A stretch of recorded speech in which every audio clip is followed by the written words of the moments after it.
First, Australia's had Michael McIntyre, then Jimmy Carr, and now the famous Welshman that is Rob Brydon. Please welcome to the project, Rob Brydon!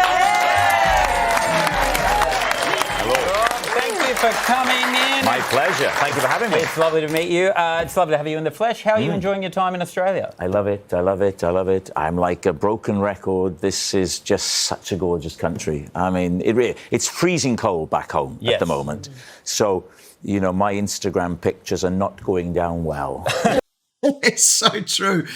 At the moment, it is quite cold. I'm sure that he was here, this recently, and it is cold here in the UK. It's slowly starting to warm up. But when you see these bright, hot, sunny beaches and barbecues, and I hate you so much. With the family.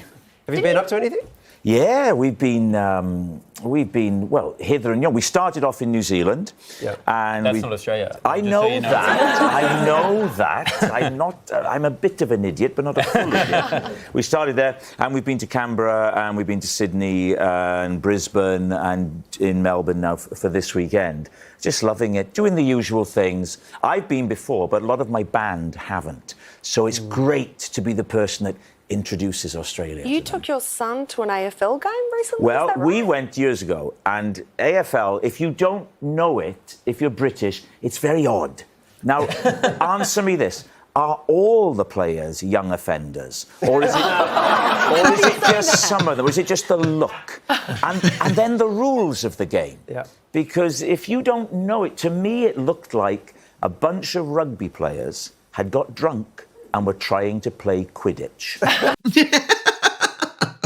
think that's the first time I've had AFL heard it being referred to like Quidditch. Rugby players that got drunk and started playing Quidditch. That actually sums it up perfectly. Get rid of aerial ping pong. It is rugby players drunk playing Quidditch. Amazing. But it's so true. For us in the UK, for anyone that I've shown AFL to, it looks mental. It is mental. There doesn't seem any logic to it. And like he says, rugby players drunk trying to play Quidditch. That actually, I think, is the best summarisation of what AFL is. Genius. Yeah, that's about right. Is that about it? Yeah, that's about right. What's the problem? I reckon I've got to ask the mandatory parochial question, which is, I think we always think about in Australia Welsh people being particularly friendly and wonderful. Are we friendly and wonderful?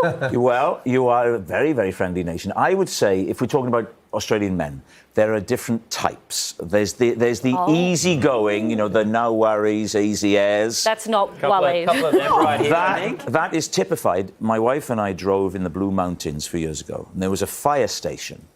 The Australian laid-back attitude. There was a big hoarding with the phone number of the station, if you needed them. And the slogan underneath was, "Fire's about? Give us a shout."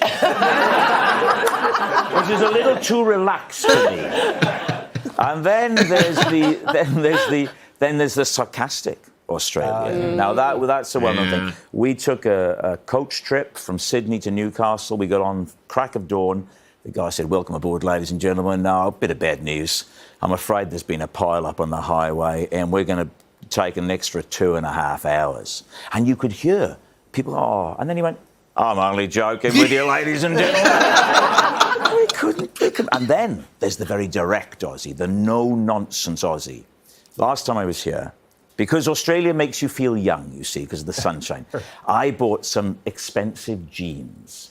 And if you buy stuff here, you can claim the tax back when you go. So I take these jeans and I go to the desk at the airport, and there's a bloke there. And I said, "I got to claim the tax." And he looked at them and he said, $300 for a pair of jeans? He looked me in the eye and said, "You're a bloody idiot." He's so true. You know, it's so easy to think of Aussies just as nice, friendly, happy people. But they, you know, and I don't even think... I've said previously that I don't think you can tell much in the language, for example, in the dialect and accents of Aussies. But actually, he's spot on. You can tell the difference of the Aussies as the really happy ones, the sarcastic ones, for example. Rob Brydon is absolutely spot on. And if we're talking about Welsh people are lovely. And they have the nicest accent. The Welsh accent, I love the Welsh accent. I said, hey, welcome to Australia. Hey, before you were here and you mentioned this, you were over in New Zealand. How was touring there? Well, I was there for the census. Oh. So you remember there was that fuss about Harry Styles and you get that. The census is a huge document. Luckily, if you're not a resident, you answer about 8 questions and it says, if you're not a resident, go to question 74. Right. And question 74 is, sign here. But, you know, I've been touring at the same time as Harry.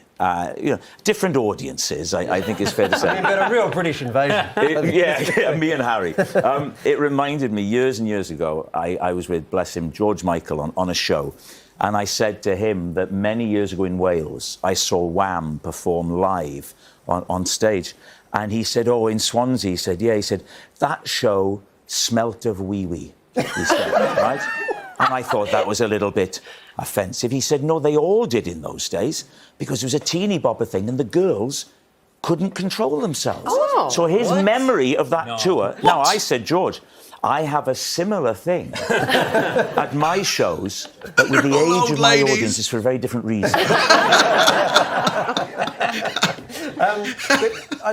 Have you run into, when you were in New Zealand, did you run into any sort of other local celebrities there? Whoa, well, we started, so we get to Auckland. Now, the jet lag is savage, right? Yeah. You travel over and we'd have a rehearsal with the band, because it's a show with music and what have you. I just want to say about jet lag. I said when we came to Australia, we didn't necessarily feel the jet lag. We were a little bit tired, but because of the lack of sleep we had, and by the time we got to Melbourne at like midnight, we just crashed. And that sort of put us into the right routine. And obviously, because we had lack of sleep, we were slightly tired, but we didn't necessarily feel the jet lag. Now, I don't know if it's a problem when you're older, you feel the jet lag more. Maybe you guys can tell me, not saying that you're old. You know what I mean? Don't get annoyed with me. So we go to a rehearsal studio. I didn't know who it belonged to. I've done a vocal warm-up, and in walks Neil Finn. And he goes, hi, I'm Neil.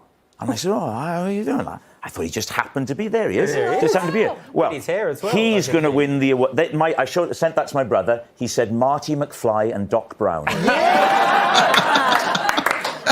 And he's just the nicest man in the world, and played me a little bit of the next Crowded House record as well. Yeah. Can you give us any... No, it sounds like Crowded House, which is good enough for me. Excellent. That's a lot of detail. Yeah. But they're saying that you're not ever meant to meet your heroes. I've met, loads over the years. I've been very lucky, from your Barry Humphries to our Tom Jones, Ronnie Corbett. It seems a theme in my life. The people I grew up watching on the television, I've ended up getting to know. And I can honestly say I've not yet had a bad experience. Because, that's saying, don't meet your heroes. It's always been good for me. Well, we've actually met, Rob. Do you remember that? You interviewed me. No. But what have we met on then? Last time you were in Australia, I opened for you at the Palais in Melbourne. I think I've got a photo here to prove it of us. There we go. Well, that is awkward. That is very, very awkward that Rob cannot even remember who this guy is and where he met him before. Ouch. Do you have any memory of that at all? Yes. I remember it very clearly. Now, is there any reason why I didn't get asked back? Did I do a poor job?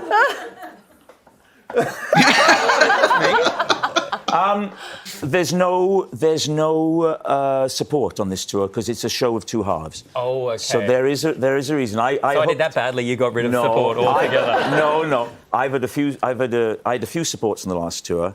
Joel Osborne did Sydney, and I hooked up with him the other day.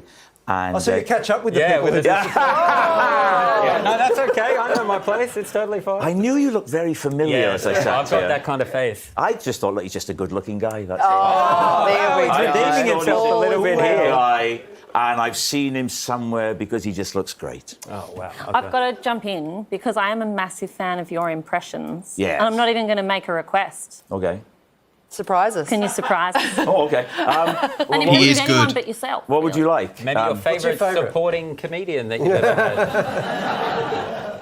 Well, people usually want to hear Michael Caine. I could That do a was bit of him. who we here. were My name is Michael Caine, and I am a nosy neighbour. You might get that reference if you've seen The Fast Show. Sorry, I'm embarrassing myself. thinking of. We can do the how Michael Caine's voice has changed over the years. In the 1960s, it was quite high, up there. But over the years, the voice has slowly changed. And now it's very, very emotional. Very slow. Shall I prepare the Batmobile, Master Bruce?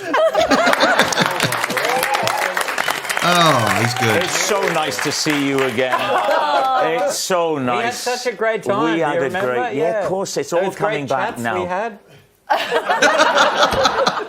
don't think I've ever seen him before. I think that picture has been doctored. No, it's been passed on to the police. That's Yes, a very, yes. very different situation. Oh, well, listen, you can head to our website for details on Rob's tour. Tickets are on sale now. Rob Brydon, thanks so much for joining us. Thank you, Rob. Rob Brydon is brilliant. Whether it's him and Gavin and Stacey, or when he hosts Would I Lie to You, he is brilliant. He's got fantastic impressions. The funny thing is, I know him as a comedian and an actor. I didn't know he was a musician, so that's quite bad. But this is another one. Are you going to go see Rob Brydon perform a little bit of music while he's in Australia? Let me know down in the comments. And is he right about the different types of Aussie men? Let me know. Make sure you like and subscribe, and I will catch you next time.